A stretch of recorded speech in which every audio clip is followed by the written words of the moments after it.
Now, before I start the video, I just want to say that I thoroughly enjoyed Deadpool and Wolverine.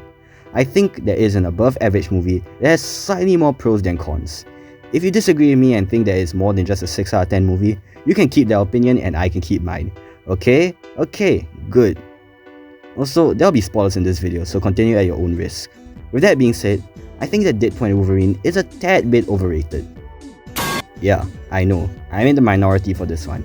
But I kinda don't understand how people see this as the thing that saved the MCU from being a convoluted multiversal slot with unnecessary cameos, when it is literally that You are everything that's wrong with this franchise.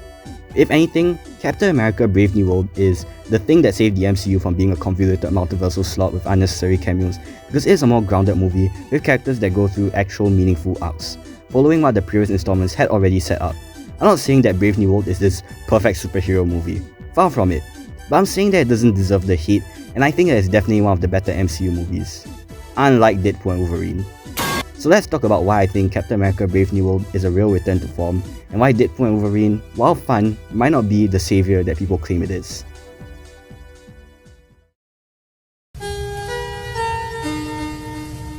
One of the very glaring issues of Brave New World is the villain, Samuel Stearns, aka the leader. I mean, he does do his job of being a pretty serviceable threat to the protagonist, but he's nowhere close to the likes of Killmonger, Ultron, Thanos, or etc. I will admit that he's pretty forgettable and really nothing to shout about. However, I think we can all agree that Cassandra Nova isn't any better, right? Now look, I enjoy Cassandra Nova as a concept. Now look, I enjoy Cassandra Nova as a concept. I think her powers are Now look, I enjoy Cassandra Nova as a concept. I think that her powers are kinda cool, and the VFX behind it was really well done. And I wouldn't be surprised if all the CGI budget went into that, which is why the rest of the movie looks so ass, but let's not worry about that for now. But in terms of writing though, not so much. Cassandra's whole evil scheme is that she wants to destroy the multiverse for the funnies. You know, just like those one-dimensional villains. And perhaps some of you are gonna say that she has a valid motivation for doing all this because she was miserable being trapped in the wasteland dimension. No. She claims that she was content in exile, so why the multiversal genocide arc again? I mean, I guess that the Mr. Paradox guy that tried to assassinate her or something, but I don't know man, that's still not a good motivation to end the multiverse. You know what is a good motivation for being evil? Being locked out in a laboratory for 15 to 16 years and being a subject of human experimentation for said 15 to 16 years. Remember the pandemic? Remember how miserable it was being locked up in our houses for those 2 years? Well, imagine that, but times that by 8, while also being forced to create medication and weapons for the government. Yeah, I don't think anyone will be happy with that. So it is somewhat understandable why Stearns is doing what he's doing. He just wants the world to see how messed up Ross is. In fact, yeah, that's another reason why Stearns works better than Cassandra. He adds something to the story. Really think about it. The main conflict in Deadpool and Wolverine is trying to stop Wade's universe from getting destroyed. If you remove her from the movie, not much will really change. Replace Cassandra with some evil person like Mr. Sinister for example, and the plot will pretty much remain the same.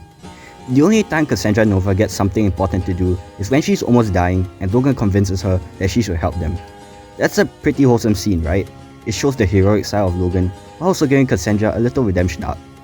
Except it doesn't, because a few minutes later, she becomes evil again and plans to destroy the multiverse. Huh? What? That kinda defeats the purpose of the scene, doesn't it? It also cheapens Logan's growth. That heartfelt moment of empathy, totally wasted a few minutes later. Samuel Stearns, on the other hand, affects the plot in a meaningful and compelling way. For example, he's the main conflict of the movie. All the mind control shenanigans, all the wars, all the Waqueens almost dying, and all the Red Hulks destroying the White Houses, that's all because of him. He is integral to the overarching story since the beginning of the film. The opening high scene, that's because of Stearns. Isaiah being mind controlled and getting the death sentence, also because of Stearns. Foreshadowing Doomsday and Secret Wars, yeah, you get the point. Stearns doesn't just challenge Sam Wilson physically, he also challenges him mentally too. Throughout the movie, Stearns tries to convince Sam to join him in making Ross look bad in the public's eye. But despite all the things Ross has done to Sam, such as locking him up in the raft during Civil War, or saying some pretty nasty stuff to him, Sam still does the right thing of trying to defend him because that's what Captain America stands for. Another criticism that I see brought up towards Stearns is the fact that he's pretty incompetent for a supposed genius. While I do agree to a certain extent, I don't think he's as incompetent as most people say he is. Yes, he does make some pretty not so smart decisions here and there, but really think about it, Stern's kinda won eventually. His plan did work out at the end. His whole scheme was that he wanted the world to see how f***ed up Ross was as a person. Well, he got that.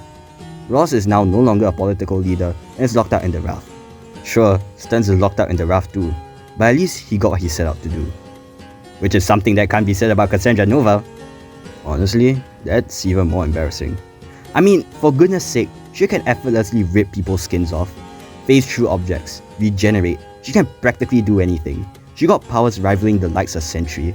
But somehow, she loses and dies to these two mutants who do not even have a fraction of her power. That's how should I put this nicely? That's just bad writing. Lastly, I just want to address another criticism that I heard a lot of people say about Stearns, and that's his design. While I do agree that his design is not very pleasant to look at, I think that's kinda the point. His deformed look is supposed to show how messed up all the human experimentations were, and make him look threatening. Really think about it carefully. There's a reason why they didn't go for the comic accurate design. His design adds to his backstory, and the same can't be said about Cassandra, who just looks pretty normal and doesn't add anything new to her. So yeah, maybe Stearns isn't some iconic villain, but he actually drives the story forward. Cassandra Nova, cool powers, sure, but writing wise, she's just there to show stuff around. And that's no good. I'm not even gonna sugarcoat it. Deadpool and Wolverine gotta be one of the most ugly looking movies I've ever seen. Like, look at that color grading. It's so egregiously dull. And that's not all, folks. The CGI isn't any better either. I think we have all seen that one clip of Deadpool's sword phasing through Logan's arm. I get it. Many people say that it was intentional. But never once did any of the people working on the film ever come out to clarify that fact. Worse yet, Deadpool's dialogue doesn't even link to bad CGI in any way. I blew it. After all that, the only thing they're gonna remember is that god-awful dismount! He's obviously talking about the fact that he did not stick the superhero landing. Dismounts have nothing to do with animation or CGI, guys. But you know, let's not worry about that. Is there any other bad CGI? Who the f*** are you kidding? Literally in the same shot, Wolverine looks like a PS4 character. Heck, in the same scene, we got all these Deadpool variants and they are hella ugly, especially the zombie one. Now, I'm not gonna sit here and pretend that Brave New World is Transformers levels of good VFX. I do think that the CGI isn't perfect either. Plus, I do agree with some people when they say that the green screen usage isn't too good. However, the color grading is kinda good, like really great. Take a good look at the scene. Don't the colors just pop? Look at how the blue contrasts with the red here. It kinda mimics the contrast between Ross and Sam's ideologies, doesn't it? Or maybe I'm just overthinking it. But at least it looks visually pleasing, right? And like, the Red Hulk CGI isn't too bad. It's at least more convincing than those Deadpool variants. Really, the only exceptional CGI in Deadpool and Wolverine is when Cassandra Nova phases her hand through people's heads, as I've already stated earlier. But I'll rather watch a movie with consistently mediocre CGI effects than a movie with only a single great one, but the others are shit, if you get what I mean. Another aspect about Deadpool and Wolverine that's pretty inconsistent is with its jokes. Yes, I know, humor is one of Brave New World's biggest issues too. Whenever the characters try to tell a joke, it kinda falls flat most of the time. Most of them feel like typical, "he's right behind me, isn't he?" type of MCU humor, and I'm not gonna pretend like it isn't. The best example of this is when Bucky is giving Sam a little pep talk about how he shouldn't take the super soldier serum. It's a pretty uplifting scene that helps with Sam Wilson's arc. Then afterwards, Sam asks a pretty unfunny question if his speechwriters helped him with that. However, Deadpool and Wolverine isn't much better. There's only a handful of jokes that made me chuckle and one joke that made me laugh out loud. And honestly, I think that's kinda bad for a comedy movie, you know. I think my goat shit Phyllis Productions explain why Deadpool and Wolverine's jokes do not work too well. When you hear a swear word for the 100th time, it kinda loses all of its comedic impact. Who would have thought? Don't think I can summarize it any better than that. Despite thinking that Brave New World's humor doesn't land, I can let that slide since most of the movie has a serious tone. It's not trying to be funny. And yeah, I do dig the serious and suspenseful tone of Brave New World so much. It was extremely well done. For one, that beginning opening scene with the suspenseful music and quick shot changes really sells the mood of the movie and hooked me when I first watched it. The movie does a fantastic job of evoking a sense of suspense through its sudden cuts and tension-inducing soundtrack. The best example being the scene where Sam and Joaquin are trying to stop those mind-controlled pilots while Ross is being manipulated by Stearns to turn into the Red Hulk. The constant cuts between these two events really sells the chaos and creates a sense of urgency. So yeah, Brave New World may not have good humour, but that's not what it set out to do. It set out to be this darker, action-packed thriller, which it totally achieved in my eyes. But as for Deadpool and Wolverine, the whole point is that it is supposed to be a comedic movie, so the fact that its jokes do not land is a very big problem. Now, perhaps some of you are gonna say that the comedy isn't supposed to be the main selling point of Deadpool and Wolverine. It's supposed to be the story and emotional moments. No, it's not. Not only is the movie labelled as an action comedy, which implies that the main selling point is with its jokes, but the story is kinda even worse than the humour. Significantly worse, in fact. The thing I love about Captain America Brave New World is how it expands on Sam Wilson's character and the themes of the previous Captain America movies. Sam's whole arc in the movie is realizing that being Captain America isn't about being strong, it's about his moral compass. Multiple times throughout the movie, Sam questions if he's strong enough to deal with everything that's going on, such as all the wars, assembling the new Avengers team, and defeating the Red Hulk. But eventually, he learns that he doesn't need to be physically strong to be Captain America. His heart is in the right place, and that's all that matters. Not only is this perfectly encapsulated in those scenes where Sam rejects Stearns' offer to expose Ross, as I've already stated previously, but it's also perfectly encapsulated in the resolution scene where Sam defeats the Red Hulk. He does not defeat Ross through fighting, but more so through his sympathy and compassion. You know, like how a real superhero would. Speaking of that scene, I just want to address another criticism that many people have with Brave New World. How it is unrealistic that Sam Wilson was able to go toe-to-toe with the Red Hulk. No, he didn't. He even outright admitted that he would die to the Red Hulk just from one hit. But you know what? Let's just close one eye and ignore that fact for a second, right? After all, Sam was able to strike a few blows to the Red Hulk, which is a pretty insane feat, right? Yeah, sure. Same can be said about Batman though. I think we can all agree that Superman is stronger than the Hulk. I mean, he literally bench presses the Earth effortlessly, while the Hulk gets neck diffed by Thanos without him using any Infinity Stones. When Bruce Wayne, a normal guy, is able to beat Superman in many iterations, nobody bats an eye. When Sam Wilson beats the Hulk, well then everybody loses their minds. I get that Bruce got a high intellect and whatnot, but Sam has better defense, being covered head to toe with vibranium, so his feats are kinda more plausible in my opinion. Hell, literally in the MCU itself, we see a regular person fight off against a Hulk in the form of Tony Stark in the Hulkbuster. Granted, the suit was designed specifically to defeat the Hulk and it was also bulkier, but we still gotta keep in mind that Tony isn't as well trained in combat as Sam Wilson is, and the Hulkbuster is not made of vibranium, so in my humble opinion, the Hulkbuster is kinda slightly more vulnerable. And are we all gonna ignore the fact that Tony went up against Thor in the first Avengers movie, a god who is canonically stronger than the Hulk? He wasn't even wearing any bulky armor, mind you. He was wearing the Mark 6, which wasn't designed to fight off against Thor.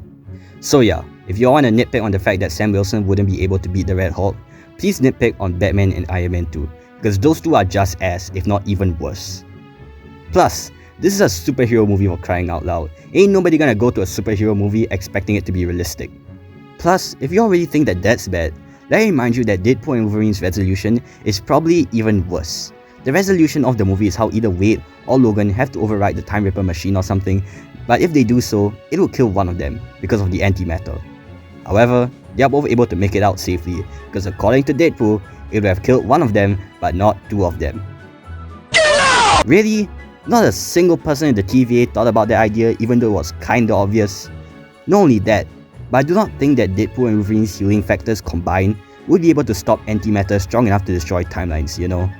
You see, for Brave New World, Sam Wilson being able to turn Ross back to normal through kindness is reasonable, since it has been set up not just in this movie alone, but in previous MCU movies too.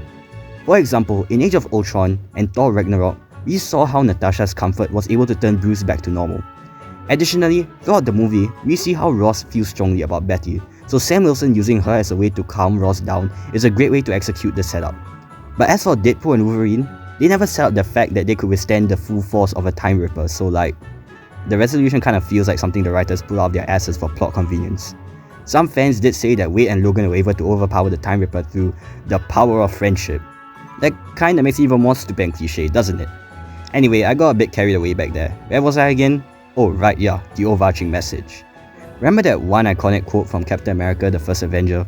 Because a strong man who has known power all his life may lose respect for that power, but a weak man knows the value of strength and knows compassion. Brave New World revolves around that quote. And it's not the only instance of Brave New World expanding on the previous Captain America movies. It also expands on the themes of how untrustworthy the government is from Winter Soldier and Civil War. Sure, it's not as well done as those other two movies, but at least it tries to expand on the pre-established concept, unlike some other movie. Now, let's take a look at Wade Wilson's arc across the span of the Deadpool trilogy. First movie, Wade learns to accept his trauma. Second movie, Wade learns to be a better superhero by accepting the people around him. Third movie, Wade learns to become a better superhero. Again, I guess. The movie doesn't take its time to flesh out Wade Wilson as a character, and hence his arc feels kinda unclear and almost non-existent. But what about our other protagonist, Wolverine? He's definitely better. Logan's arc is pretty well set up, I will say, learning to not let his past trauma define what he stands for.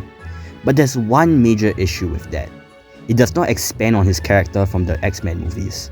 What do I mean by that? Well, Logan from the previous X-Men films and the Logan from Deadpool and Wolverine are two separate characters from two separate universes. This movie does not give anything new to his character in any way. If anything, it kinda sorta ruins the previous iteration of Wolverine a little bit. By bringing back Hugh Jackman to play Wolverine again, you've kind of undermined the finality of Logan in a way. Okay, so what about the cameos such as Blade, Elektra, or the others? They are implied to be the same iterations of characters from previous movies, so they're probably good, right? No, they're not. They barely get any screen time to develop. They're seriously only just there to get the audience in the crowd to go apeshit. You want proof that they're only just there for nostalgia bait? I'll give you proof. Nicolas Cage's Ghost Rider was originally planned to appear. Notice how the film still worked without him? Notice how you can literally remove any character cameo and the movie's plot will not be affected? The only cameo to even get a tiny bit of relevance is X-23, who does have a really nice conversation with Wolverine, and she does help out with his character growth. It's a darn shame that the scene only lasted 2 minutes, isn't it? Now, I know some of you are probably gonna think that I got no whimsy in me since I disliked all those cameos. Nah, I think they're kinda cool. I do like seeing all those references to other Wolverine comics, and I do like seeing Chris Evans reprise his role as Johnny Storm, even if it was for a few seconds. My problem with this is the fact that most people overlook Deadpool and Wolverine's nostalgia bait, but they somehow take issue with Spider-Man No Way Home, even though it's literally the same thing but done better. Take for example the old villains returning. They are what drive the plot forward and show the consequences of Peter's actions. I get that some of them aren't as prominent, but despite that, they still have pretty sweet interactions with the other characters, and it wouldn't be as charming if we replace them with a completely different character. Speaking of sweet interactions, Toby and Andrew, they get the perfect amount of screen time, not too long to overstay their welcome, but also not too short to be deemed unnecessary. In addition, they add to Tom Holland's character arc. They explain to him how letting his grief consume him is very bad. It's like X-23's appearance, except they don't rush it. It's like they are actually integral to the plot and are just there for fan service. On top of that, No Way Home actually gives its main characters some actual arcs. Tom Holland's Peter Parker finally learns about responsibility in this movie, and you're convinced that he's a better Spider-Man at the end of the movie. Doctor Strange also goes through somewhat of an arc, eventually praising Peter for his good intentions to cure the villains, despite strongly disagreeing with the idea at the start. Even MJ goes through a mini arc of learning to be more optimistic about life. No Way Home is more than just a cameo fest. It's a celebration of Spider-Man as a character with real emotional stakes, and I'm tired of pretending it's not. If you want to hate on Spider-Man No Way Home, hate on Deadpool and Wolverine too is all I'm saying. Hell, even Brave New World itself has a better cameo in the form of Betty from The Incredible Hulk 2008. She was constantly mentioned throughout the movie, so finally seeing her at the end genuinely put a smile on my face. It felt like the cameo was well set up and had an eventual payoff. Speaking of which, another complaint I see many people bring out about Brave New World is the fact that it is more of a sequel to The Incredible Hulk than it is to Captain America. Not really. Let me be real with you all. I have never watched The Incredible Hulk before. I know absolutely nuts about it. But I was still able to enjoy and understand everything that was going on because the movie tells us the events of the Hulk movie pretty well during the coverage scene at the beginning. And plus, like what I said, Sam Wilson's arc is an extension of the themes from the first Avenger. Brave New World, at its core, is still a Captain America movie, showing us why Sam is worthy of being the next Captain America despite not having the super soldier serum. And I mean, let's be grateful that Marvel at least acknowledges the fact that the events of Incredible Hulk and Eternal did exist and aren't just leaving them in the dust. Lastly, I wanted to quickly mention how it feels like story-wise, Brave New World feels like it has made a larger impact in the MCU than Deadpool and Wolverine. Why? Well, let's take a look at the Thunderbolts, shall we? They reference Ross's rampage in the movie. Not just that, but the Thunderbolts also kinda shows us how the events of Brave New World have affected Sam Wilson's character. After all the drama involving Ross's secrets and how untrustworthy he truly was despite claiming that he has changed for the better, yeah, no shit Sam will have a hard time trusting this group of past criminals. But Deadpool and Wolverine though, they are not even in the casting list of Avengers Doomsday, and none of the MCU movies have acknowledged the movie's events. But then again, it's kind of a little too early to judge. But as of now, Brave New World has felt like it's more important to the MCU's overarching story. But you know what? All those criticisms, they are mostly valid. Although Brave New World does many things better than Deadpool and Wolverine, I will admit that it can do lots of things better, such as the story which is kinda all over the place. But at least it doesn't create unnecessary lore like anchor beings for example. It's still a 7 out of 10 movie in my eyes, and there are many areas for improvement.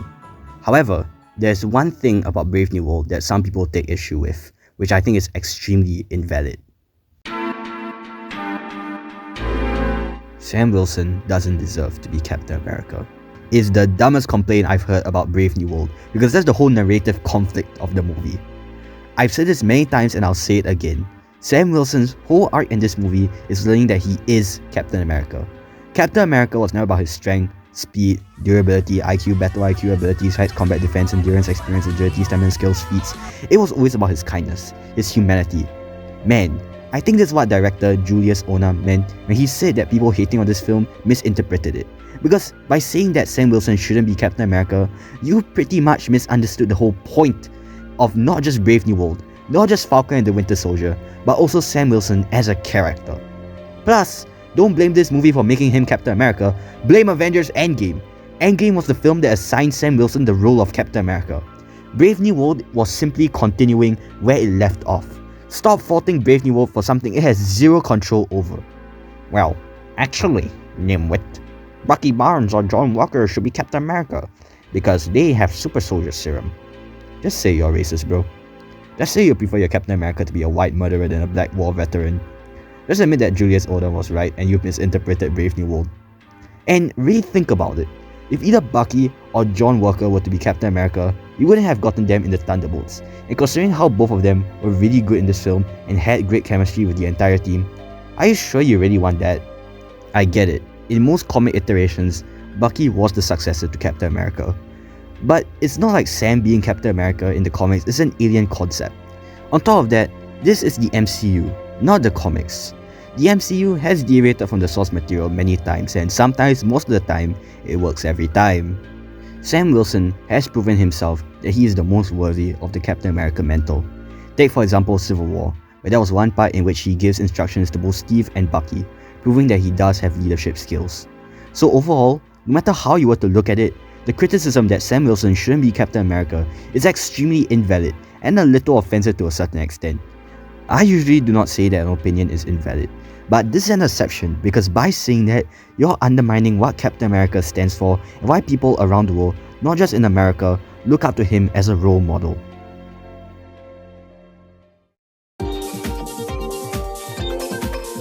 Another thing I despise is how some people don't even watch Brave New World, yet they immediately dismiss it and call it trash. And honestly, that's extremely unfair. Before you form any opinions about a film, please sit down and watch through its entirety from start to finish. Don't base your opinions off of general consensus. If the majority of people dislike a movie that you like, that's perfectly fine and feel free to express what you enjoy. There's no shame in that. If people laugh at you for having an unpopular opinion, they just don't know how to respect others having differing opinions, and that's on them.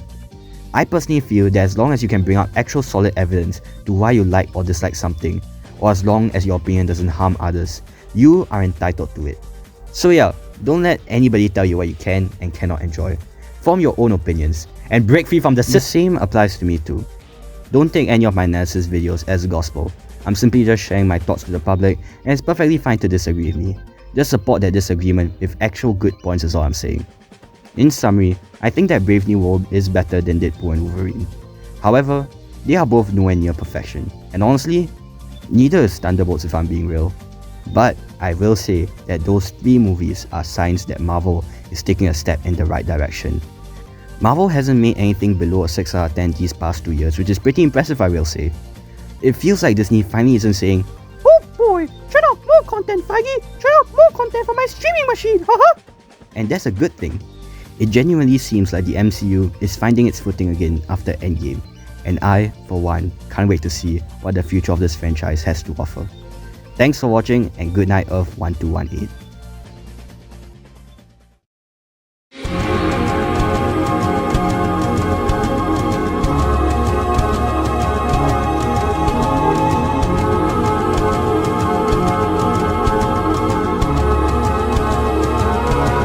It's a darn shame that the Sheen planet Sheen